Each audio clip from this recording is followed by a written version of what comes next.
বিসমিল্লাহির রহমানির রহিম আলহামদুলিল্লাহ ওয়াসসালাতু ওয়াসসালামু আলা রাসূলিল্লাহ ওয়া আলা আলিহি ওয়া সাহবিহি ওয়া মাওয়ালা আম্মা বা'দ। আসসালামু আলাইকুম ওয়া রাহমাতুল্লাহি ওয়া বারাকাতুহু। সম্মানিত শ্রোতা দর্শক মণ্ডলী, আমি আজকে আপনাদের সামনে মানব জীবনের লক্ষ্য উদ্দেশ্য সম্পর্কে আলোচনা করব।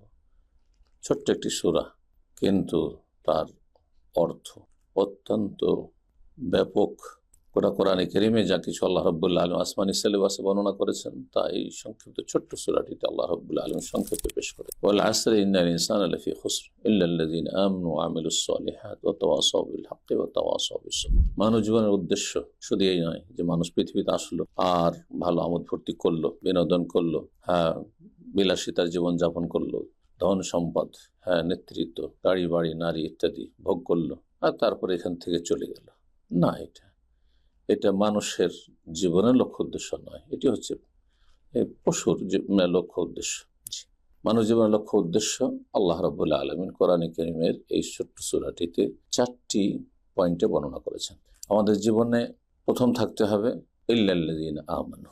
পুরো সূরার আমি তাফসীর করছি না, মুখ্য যে উদ্দেশ্য আজকের সংক্ষিপ্ত বিষয়বস্তু, সেখানে গিয়ে আমি আল্লাহ রাব্বুল আলামিন যা বলছেন, মানুষ আসলে ক্ষতিগ্রস্ত, তবে যেই ব্যক্তি বিশ্বাসী এবং বিশ্বাসের সাথে সে স্বীকৃতি দান করেছে আল্লাহ রাব্বুল আলামিন এবং তার রাসূল সাল্লাল্লাহু আলাইহি ওয়াসাল্লাম যা বিশ্বাস করতে বলেছেন তা বিশ্বাস করে এবং তা স্বীকার করে মেনে নেয়, ওয়া আমিলুস সালিহাত, এবং তারপরে ভালো কাজগুলি করে, ইতিবাচক ভালো কাজ যা আল্লাহ রাব্বুল আলামিন করতে বলেছেন, তার রাসূল সাল্লাল্লাহু আলাইহি ওয়াসাল্লাম করতে বলেছেন, সেটা ফরজ হোক, বাধ্যতামূলক হোক, অথবা নফল অতিরিক্ত হোক, মুস্তাহাব হোক, করে।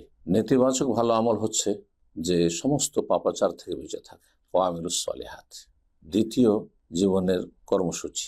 এতটাই যথেষ্ট নয়। অধিকাংশ মুসলিম এ প্রথম ধাপে থেমে গেছে, শুধু ইমানের দাবিদার যে আমরা মুসলিম, কিন্তু তাদের জীবনে নেক আমল নেই, ফরজ ওয়াজিবে ঘাটতি, হারাম নাজায়েজে লিপ্ত, বহু ভালো কাজ রয়েছে সুন্নত নফল, সেগুলি থেকে বিমুখ, অপছন্দনীয় আপত্তিকর কথা কাজে লিপ্ত। এখানে গিয়ে থেমে গেছে তাদের জীবনের লক্ষ্য উদ্দেশ্য। কিছু মুসলিম আছে তারপরে ভালো কাজগুলি করে আর মনে করে যে আমি তো খুব ভালো মানুষ, যেহেতু আমি আল্লাহ যা বিশ্বাস করতে বলেছি তা বিশ্বাস করি, রাসূল যা বিশ্বাস করতে বলেছেন বিশ্বাস করি, মেনে নিয়েছি এবং ভালো কাজগুলি করছি, মন্দ কথা কাজ থেকে বেঁচে থাকছি। না, যথেষ্ট নয়। আপনি অর্ধেকটা জীবনের লক্ষ্য উদ্দেশ্য পূরণ করেছেন। তৃতীয় পদক্ষেপ তা হচ্ছে ওয়াতাওয়াসাউ বিল হক। আপনি বিশ্বাস করেছেন যা সত্যিকারের বিশ্বাস করা আবশ্যক, ভ্রান্ত বিশ্বাস রাখেন না, আপনি মেনে নিয়েছেন যা মানার আসমানি সিলেবাস, এবং সে অনুযায়ী আপনি কর্ম করে যাচ্ছেন, অন্যদেরকেও সেই পথের পথিক বানাবেন, আপনি দাওয়াইল আল্লাহর কাজ করবেন, ভালো কাজের উপদেশ দেবেন, অন্যায় কাজে বাধা দেবেন আপনি, এবং মানুষকে ভালো পথে আহ্বান করবেন, জান্নাতের দিকে আহ্বান করবেন। আর এই পথে বিভিন্ন বাধা বিপত্তি হবে, কষ্টের সম্মুখীন হতে পারে, সেই ক্ষেত্রে ওয়াতাওয়াসাউ বিস সাবরি। চতুর্থ পদক্ষেপ হচ্ছে যে আপনি সবসময় নিজে সবর করবেন, ধৈর্য ধারণ করবেন।